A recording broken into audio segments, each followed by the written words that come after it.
Olá, sejam bem-vindos a mais um vídeo sobre o letramento matemático, trabalhando conceitos. Nós vamos agora ver o conceito de dia e noite. É um conceito abstrato. Estamos envolvidos pelo tempo, mas nós não podemos definir o tempo. Nós podemos medi-lo, mas não podemos vê-lo. Isso para a criança é difícil de desenvolver. Então, a primeira percepção dela é entender quais são os elementos que compõem o dia e quais são os elementos que compõem a noite. O céu agora está escuro, nós temos a lua no lugar do sol, as nossas nuvens algumas vezes continuam no céu e a nossa casa está pouco iluminada, por isso ela fica escura. São detalhes que as crianças precisam desenvolver, isso não é tão simples de perceber. Nossa imagem mudou. Ela agora está indicando que o sol está saindo no horizonte. Isso significa que é amanhã. A criança precisa entender que o sol, quando está de um ladinho do céu, ele está nascendo, que é cedo da manhã. Ele vai sair de dentro do horizonte, vai circular todo o nosso céu e ele vai se pôr do outro lado no horizonte. Aqui já está de tarde, quando ele se põe. Isso ajuda a perceber o conceito de cedo e tarde. A ideia agora trabalhada vai ser sobre o primeiro, o último e entre. Nesta fila, quem é o primeiro da fila? Depende qual será o ponto de referência que nós iremos usar. Se for da esquerda para a direita, o primeiro menino da fila é o de boné. Mas se for da direita para a esquerda, o primeiro menino da fila vai ser o de camisa amarela. Um dos conceitos essenciais para desenvolvermos o raciocínio matemático é a ideia de direita e esquerda. Na sala de aula, eu colocava lembretes onde era o lado direito e outros onde era o lado esquerdo. Então, quando a criança tinha alguma dúvida, ela sempre olhava para aquele lembrete. Aqui eu coloquei uma representaçãozinha com a letra D e a outra com a letra E. A ideia de andar para a direita ou andar para a esquerda está relacionada com as operações aritméticas de adição e subtração. Quando se anda para a direita, nós estamos acrescentando, adicionando, aumentando. Quando se anda para a esquerda, nós estamos subtraindo, diminuindo, tirando. Então, para a criança entender o que é adição e subtração, primeiro ela tem que entender o que é andar para frente e o que é andar para trás. Aqui eu trouxe uma representação simples com os círculos saindo do menor, representado aqui pela unidade, e fui adicionando a cada passo uma unidade. Aqui a gente aumenta o tamanho e aqui a gente está adicionando um a cada vez, até chegar no número 6.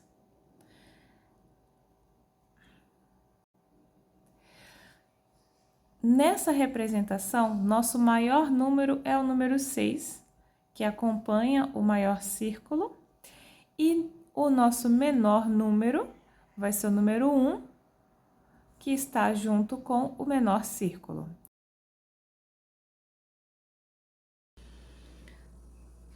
Procurei trazer nestes vídeos o máximo de conceitos possíveis que nos ajudam a formar o pensamento matemático.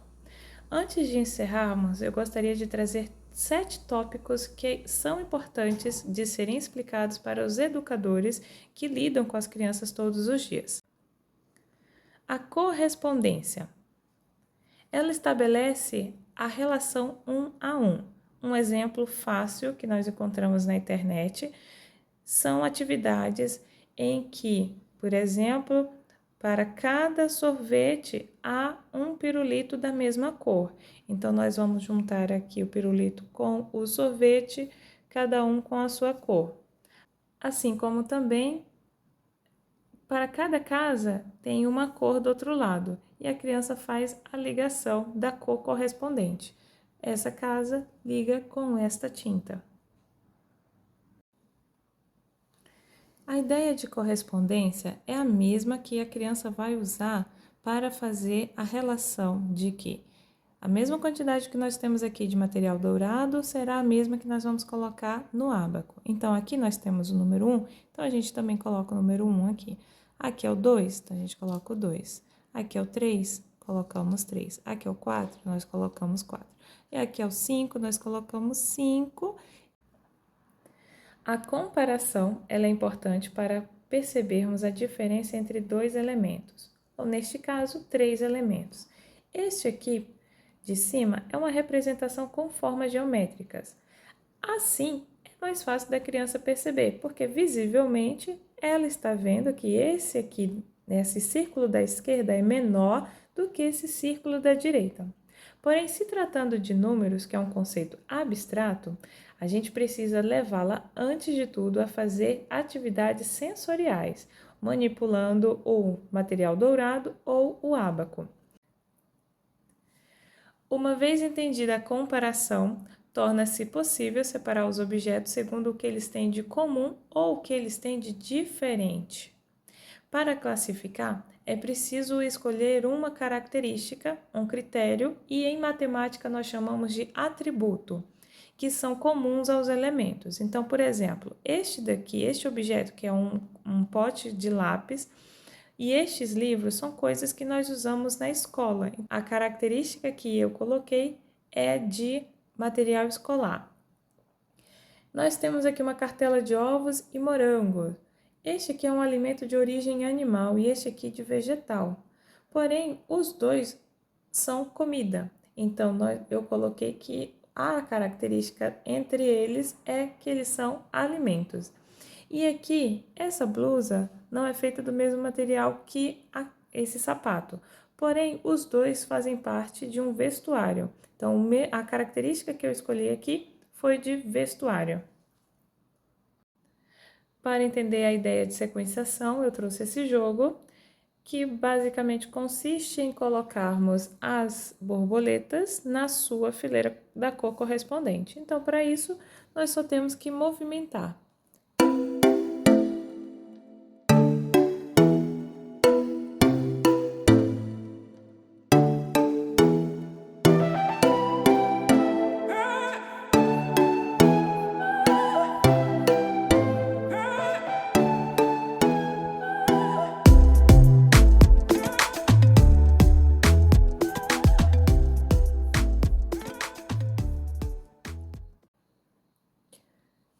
Outro tópico importante é a ideia de seriação. É o ato de ordenar uma sequência segundo a um critério. Trouxe aqui de volta nossas formas geométricas e nelas, para arrumá-las, eu vou colocar do menor para o maior. Então, eu coloco aqui a menor bolinha e arrumo a nossa sequência do menor para o maior. A seriação, ela é importante para a construção do conceito de número, porque como eu falei em outra parte desse vídeo, nós podemos substituir as formas geométricas, por exemplo, por números. Outro tópico que nós temos que trabalhar é a ideia de inclusão. É o ato de fazer abranger um conjunto por outro. Então, de forma mais simples, neste nosso círculo maior, cabe um menor. Assim como cabe outro menor em cima deste, e este em cima deste, e este por cima deste.